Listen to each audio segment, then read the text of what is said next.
Alors donc moi je suis collègue en breton et en histoire-géographie, donc au collège.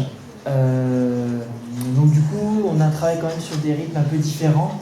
On n'a pas autant de liberté sur la programmation enfin, on a des séquences à faire et sur l'évaluation on n'est pas aussi libre peut-être. Donc ce que j'ai essayé de faire, c'est pas forcément de faire une évaluation qui est complètement positive, elle ne l'est pas encore, mais de positiver mes évaluations d'histoire. Et donc,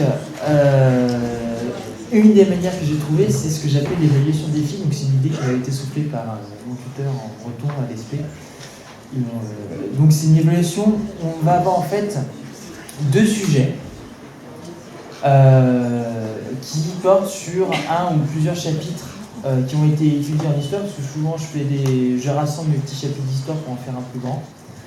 Donc avant l'évaluation, évidemment, on a une petite fiche révision avec d'abord des repères et des connaissances qui sont à savoir, et des compétences qui seront travaillées au cours de l'évaluation. Et je mets bien en évidence les thèmes qui seront travaillés pour le contrôle. Donc à l'élève de réviser, de s'entraîner éventuellement. J'accepte aussi des petits travaux d'entraînement si l'élève en sent besoin. Et donc, voilà, on a deux sujets. Un sujet A, que j'appelle de niveau 1. Donc ça, c'est sur la première mouture. Il avait été noté sur 18 avec des points bonus. Depuis, j'ai enlevé les points bonus et je vous dirai ce que j'aurais fait sur la notation. Donc le sujet A, très simplement, on évalue le vocabulaire qui était vu en cours. Donc là, c'était effectivement paysan et seigneur. Donc qu'est-ce que c'est qu'une tenure, qu'est-ce que c'est qu'un seigneur, qu'une église, etc. Reproduire un schéma qu'on a vu en cours, donc ça c'était sur un village médiéval. Et puis j'ai repris le même sujet qu'une expression écrite qu'on avait faite, donc dans le programme d'histoire en 5e à l'époque. On avait la proposition de faire un récit de la journée d'un paysan ou d'un seigneur. Donc, ce que les élèves avaient fait, j'avais ramassé, évalué sans noter. Et puis, donc dans l'évaluation, je leur proposais de refaire cette expression écrite en tenant compte des remarques que je leur avais données. Donc, souvent, en fait, au lieu de raconter, ils avaient décrit et expliqué quelle était la vie en général des paysans au lieu de raconter simplement une journée. L'idée, c'était vraiment de raconter, de faire un récit, mais qui soit cohérent avec ce que les élèves avaient appris. Ça, c'est le sujet A. Donc, une petite explication ici, le vocabulaire, le schéma et le récit. Le sujet B, ce que j'appelle le niveau 2, lui il sera noté sur 20. Donc contrairement au sujet A dont la note maximale sera de 18 sans compter les points bonus, lui il aura une note maximale de 20. Par contre, on ne voit pas les mêmes notions, donc il faut expliquer des notions qu'on a vues en cours, compléter une carte qu'on a déjà travaillée, comparer et expliquer des différences qu'on trouve sur deux cartes, et ensuite répondre à une question en reprenant évidemment le bilan du cours, mais en apportant aussi ses propres éléments, et en faisant un schéma. Donc, ça se présente comme ça, donc la carte à compléter puis à comparer avec cette carte-là, des notions ici, et ensuite on a une question à laquelle il faudra répondre. Donc l'idée là, c'est... On voit bien, on n'a pas tout à fait les mêmes attentes. Dans le premier sujet, en fait, c'est un sujet où on a plutôt de la restitution. On va valoriser la restitution, donc l'élève qui va apprendre son cours, mais qui ne se sent pas forcément capable de se réapproprier ce qu'il a appris pour aller plus loin, expliquer, etc. Dans le deuxième sujet, justement, c'est avec les élèves qui, eux, sont déjà passés, savent très bien ce qu'ils ont appris et sont capables de le restituer, de le travailler, de le restituer autrement pour faire une explication, une description et une explication, ce qui va un petit peu plus loin. Alors, effectivement, donc on prend en compte la diversité des élèves, ceux qui sont capables de faire. Je dirais un deuxième point positif, c'est que l'élève va être forcé de réfléchir sur ses propres compétences. Qu'est-ce que je sais faire? Quel sujet va mieux me convenir? Est-ce que c'est le sujet où j'ai juste à restituer ce que j'ai appris, ou est-ce que c'est le sujet où je peux quand même expliquer, aller plus loin, etc. Par contre, voilà, le risque principal, c'est effectivement cette école à deux vitesses, une présélection déjà des élèves, de cantonner finalement les élèves à ceux qui savent leur cours, mais qui ne peuvent pas aller plus loin, et les élèves qui, eux, peuvent aller un peu plus loin et s'approprier ces connaissances. Donc, un deuxième risque aussi, c'est assez chronophage quand même comme sujet, il faut préparer 2 sujets au lieu d'un.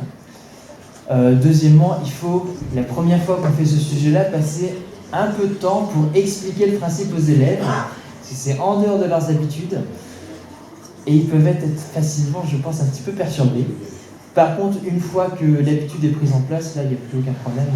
C'est même une pratique que les élèves aiment bien, parce que ça leur donne le choix, et puis ça les force aussi à réfléchir sur le sujet. Donc, les pistes de réflexion, comment améliorer ça, ce que j'ai mis en place d'ailleurs.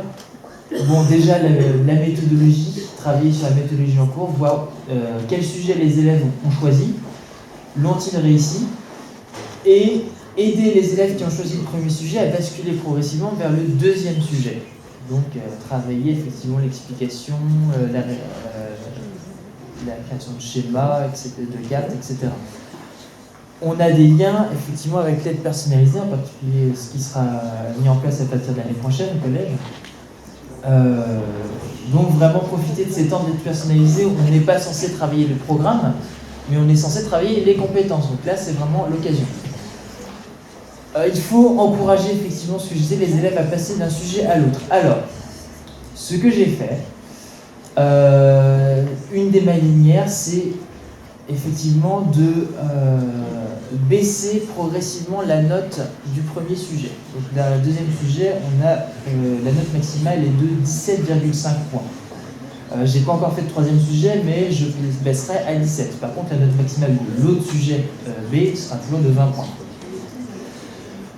Autre réflexion, réduire la part de la restitution dans le premier sujet. Alors, on ne va pas l'abandonner totalement parce qu'il s'agit toujours de valoriser ce que les élèves savent faire, mais dès que je vois que les élèves, surtout dans le cas de ma classe, sont quand même globalement capables de commencer à décrire et à expliquer, on peut l'introduire dans le premier sujet de manière un petit peu plus peut-être légère que dans le deuxième, mais en tout cas de commencer à le faire. Une autre chose que j'ai faite à partir de la deuxième mouture en géographie, c'est que j'ai commencé à aussi mettre en avant les compétences à chaque question. Donc j'ai divisé en compétences, donc restituer, décrire, expliquer, faire un schéma, faire une carte.